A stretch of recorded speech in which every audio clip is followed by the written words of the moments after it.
Yo. So, what I'm going to be running through today is essentially how we generate ad creatives at scale. So, if you don't know who I am and it's your first time to the channel, my name's Joe Hume. I'm the founder here at The 100 Glove. We're one of the UK's leading goalkeeper glove brands. A very niche product, I like to think, but especially in the DTC space, I believe we're that kind of thought leader there. Everything we do is what I attribute the success down to how many creators we test every single month.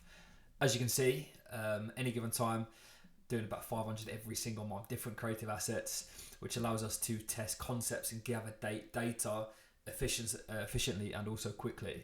So more context about me, why I'm credible and why you should listen to me. I run 2 more stores, won't go into too much what they are.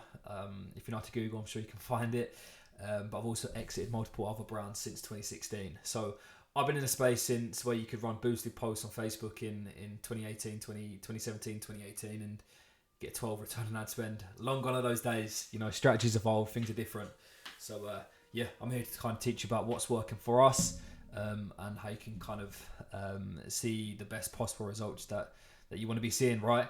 So nonetheless, I'll kind of walk you through the document and kind of what I put together. So as you know, there's 3 different types of creatives.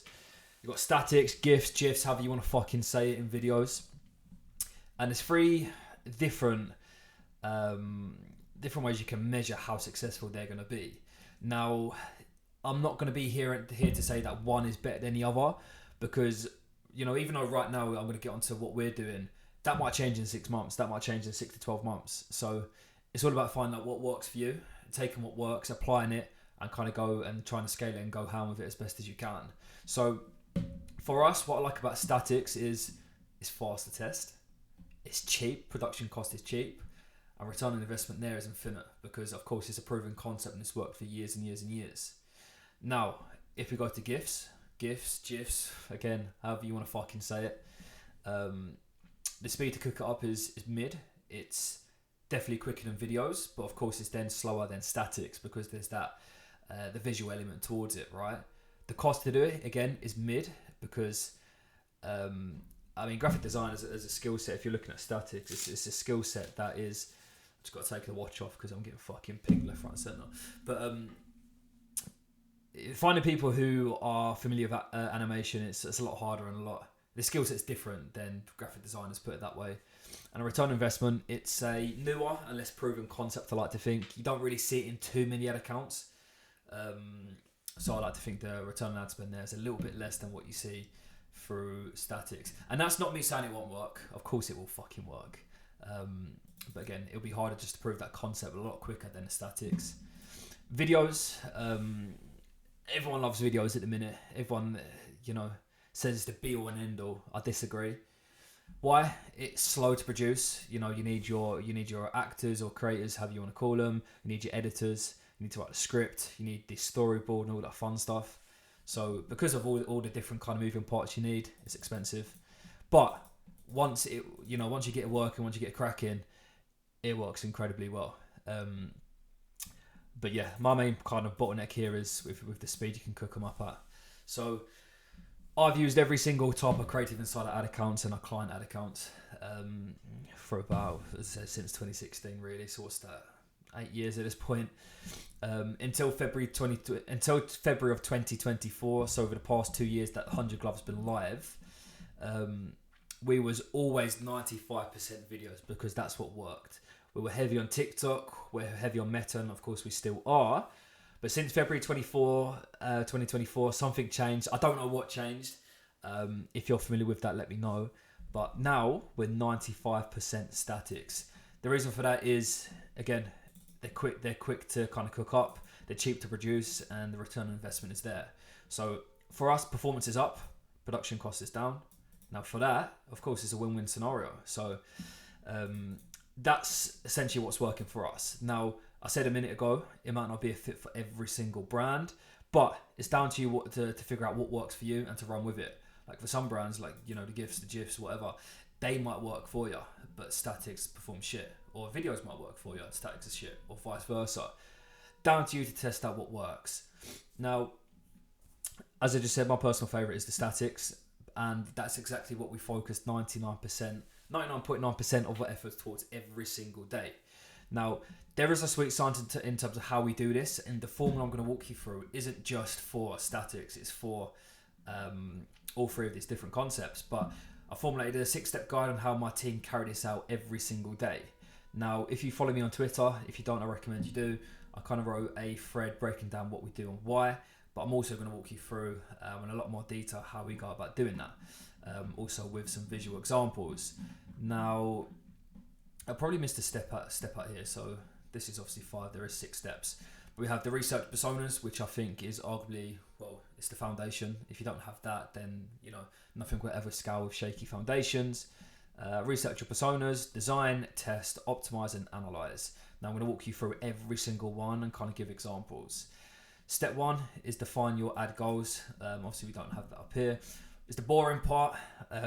It shouldn't take you too long, because when you're advertising, of course, there's only one end goal. But if you want to break that down even further, you need to figure out exactly what you want, whether that's increase return on ad spend, increase conversion rate.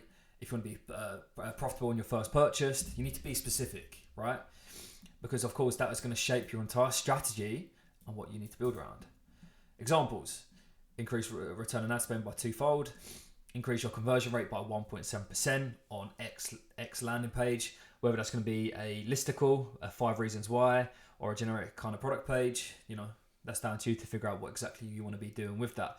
Of course, brands at different scales, whether you're just a standard dropshipping store, whether you're a multi-million pound or even a billion pound brand, of course, all the strategy is going to be different. Even a certain new customer cost per acquisition, that's an important one. For brands with like subscriptions and all that fun stuff, it's a different ball game, just your standard conversion. So again, figure out what you need to do. So that's number 1. It's a micro point. You don't need to go too deep into it. Of course, coming into advertising, you're going to know that goal and what that is. Number 2 is know your audience. So again, researching personas. You want to pin down who you're targeting, get granular with the demographics, interests, and also behaviors. You're not fucking throwing shit at the wall and hoping something's going to stick. It's no guesswork. You want to use real or past data you have already within your ad account.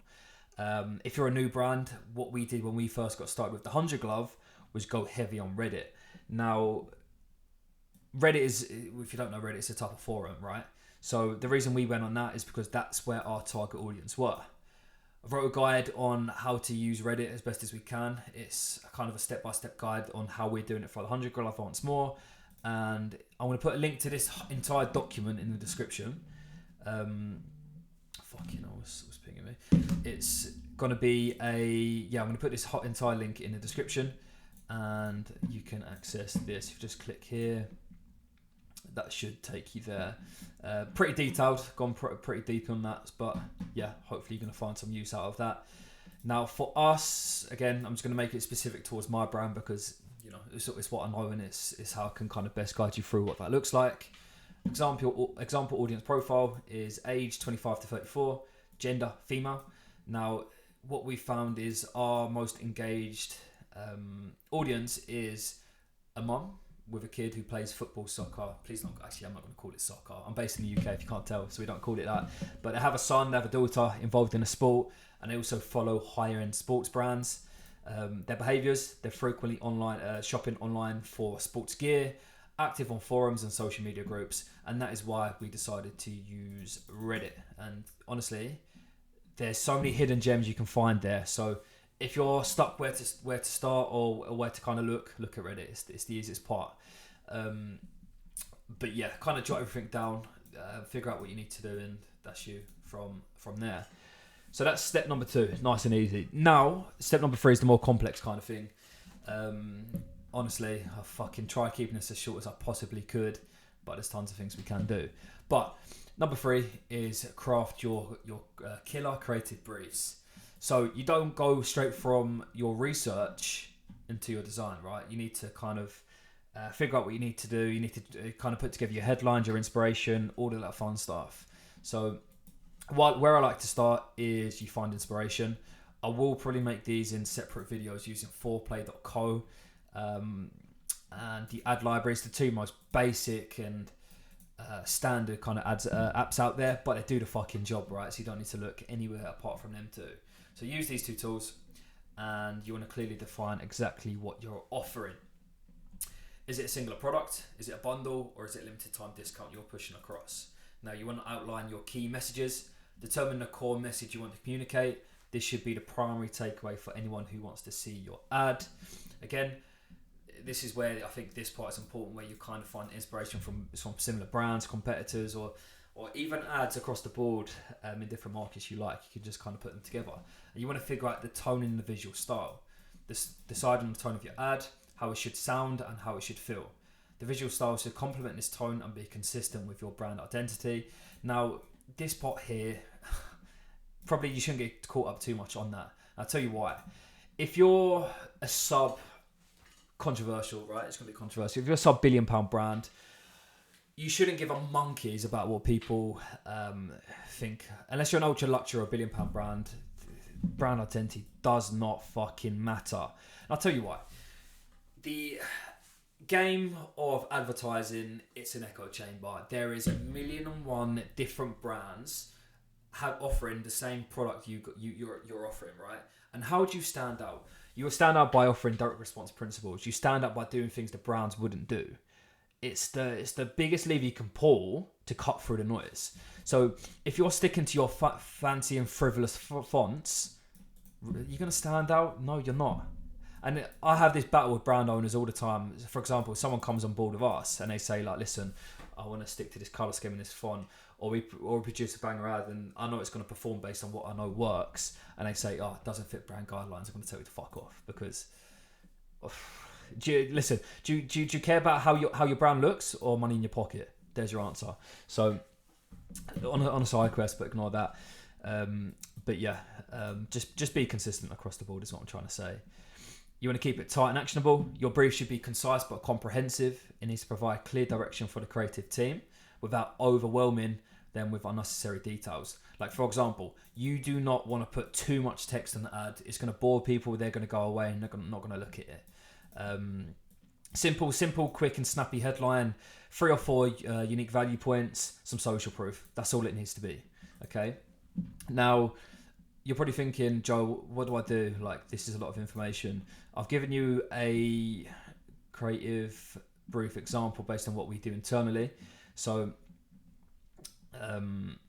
key message number 1 is basically the angle of what you want to push. Our goalkeeper gloves provide unmatched comfort and grip. The tone, confident, professional, motivational. Visual style, bold colours, action shots of the goalkeeper making saves. So this is something you can experiment, which I will get on a bit later on when you test in different elements. You can decide between like studio footage, lifestyle footage and all that fun stuff. The other guidelines include the logo, use the call to action shop now, ensure ad conveys the benefits, as I said, the unique value points, your USPs if you want to call it that. Testimonials and endorsements from goalkeepers in the pro leagues, or even from like Trustpilot, Luke's, or whatever your platform may be. You want to highlight any special features such as new technology or material used in the gloves. For us, an example of that could be ultra breathable backhand or AstroTurf specific latex. You're just highlighting what the end user wants to hear. More detailed breakdown. Objective: increase sales of goalkeeper gloves by 20% in the next quarter. Focus on the 2 pairs for £90 bundle. Target audience. So we're just kind of going past the key points. Amateur and semi-pro goalkeepers aged 18 to 34. I should probably change that. Football enthusiasts and parents of young goalkeepers. Key insights: goalkeepers need gloves that provide excellent grip and durability. Many goalkeepers are influenced by endorsements from social media. Main message: our goalkeeper gloves are designed to give you the edge in every game, unmatched grip and comfort. Supporting points: UVPs, tone, visual style, call to action, all that fun stuff. Now, to be fair, I could have picked these are 3 out of 500 ads, as I said before. So just so you can have some visual inspiration, you can kind of put words to image. Give you 3 examples here based on what we're doing. So as I said, nice and easy. Headline, UVPs, product image, social proof, offer, UVPs, and then like a clickbaity type of image there. So there's tons of stuff you can do. As I said, I probably will go into these 2 in a separate video at a later date. But this is the key to get into where you need to be in terms of visual inspiration.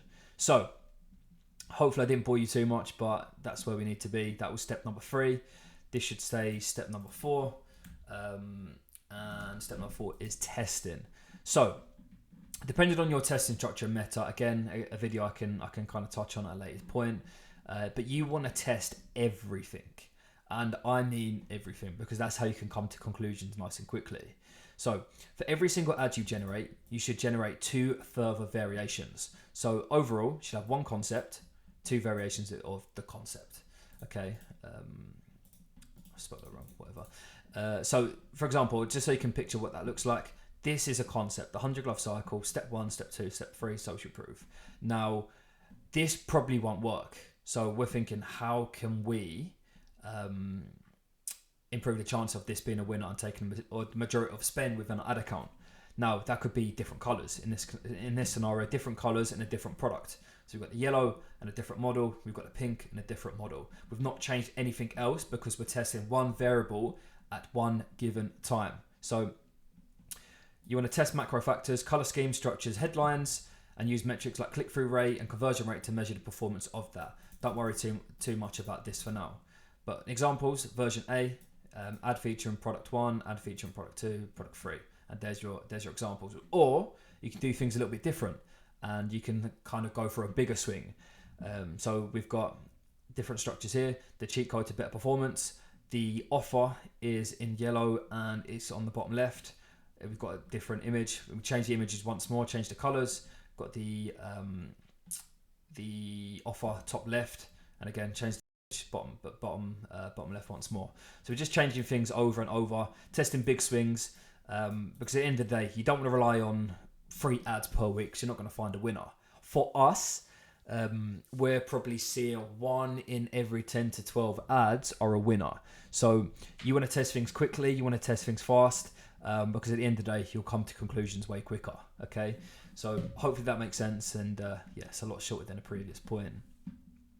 Step number, I'm fucking up the numbers here, aren't I? Step number 5 is analyzing. So why do we want to analyze? Once you've let your ads run for at least 3 to 5 days, you want to know exactly how they perform and why they performed the way they did. You'll need to know this because down the line in the next step, you're going to iterate them and kind of provide more variations, because we're doing things every single week. It's not, week 1 we do one thing, week 2 we do nothing. It's week 1 we do one thing, week 2 we do another thing, week 3 we do another thing. So it's that consistent flow. You're never gonna not be testing. I think that's the thing you need to know. You're never not going to be testing. So the more kind of conclusions you can come to, the better, right? So yeah, step 5. You need to kind of understand why things are performing the way they are. So for example, which headline, so if you've done a headline test, which performed better? If you've done a structural test, what performed best? Which overall product, if you tested different product as we did up here, which product performed the best? And which offer performed the best? Like for us, we tested probably 5 to 6 different offers. And this 2 for 90, overall, if you're adding 2 gloves to basket, it would usually be like £125. And yes, it's a nice saving, but I thought it'd be products with different kind of offer variations that perform better. We had like free personalization, free shipping, buy 2 get 1 free, but this get 2 pairs for £90 perform best. So it's all those things that's worth testing. So you want to review this by reviewing your click-through rate. So measure which ads are getting the most clicks. Overall return on ad spend. If someone tells you to measure thumb stop scroll rate, or whatever you want to fucking call it, tell them to fuck off, because it means nothing. Ads are there to generate you a return on ad spend, and that is all. So calculate the return on every dollar spent on ads. High return on ad spend means your ads are effectively driving revenue. Stopping the scroll isn't going to mean fuck all in hindsight, right? So, please listen to me when I say overall return on ad spend. You need to listen. Cost per purchase or cost per acquisition, to tell them how much you're willing to spend to acquire each customer. Lower cost per purchase indicates more cost-effective ad performance. Now, again, I will probably make another video on this because there's an argument like going on right now where it's cost caps or lowest cost. This will obviously be a driver in terms of what that looks like. But yeah, obviously just keep an eye in terms of which ad because what's spending and what's working, you want to try and scale as best as you can. So yeah, I'll give you some actionable steps in terms of what that looks like. So depend on what headline performs better. Use the better performing headline as a model for future ads. Which structure perform best? Focus on the structure that drives more conversions. Which product performs the best? Prioritize advertising for that best selling product. And number 3, which offer performed the best? Replicate the most successful offers in future campaigns. So you have everything you're going to need to know in here. So just make sure you're paying attention. Make sure you do with this information what you will, and kind of letting the data do the decisions. Let your data drive the creatives, and you're going to be absolutely fine. Step 5, optimize. Nice and easy. So based on the action points I've given you here, what's working, you need to double down on. So based on what you discover, based on the previous step, make that make sense. You want to build up more assets for the next creative test. As I said before, you're not done once you've reached a conclusion. Your conclusion inspires your next step, and that kind of relates up here. So once it's like a cycle, right? So once you've got your analysis, you're going to go around the cycle again and again and again and again and again, and this is going to continue until the brand is defunct or you sell the brand or whatever that may be. So you're going to need to keep pushing that. Example of version B, perform better, incorporate more action shots in the ads, refine the messaging based on feedback and engagement metrics, all of that fun stuff, self-explanatory. I don't need to go into that too much. So in conclusion, based on everything I've recapped, generating ad creatives at scale requires structure and data-driven approach. Here's a quick recap. Research your personas, design, test, optimize, analyze. Can't even fucking speak. And analyze. So after running 3-5 days, review performance data to understand which elements worked and why. Evaluate metrics. So obviously what's happening inside your ad account to kind of do the deep diving. Now, this isn't for the faint-hearted. It's taken us. So we're a full-time team of 8. I've got myself. I've got 2 researchers, 2 designers, 2 copywriters. So it does take a bit. Depending on your scale, you're going to need a team. If you're a solo brand doing probably under 20 grand a month, you probably can do this yourself. It will take a lot of time, but it needs to be done.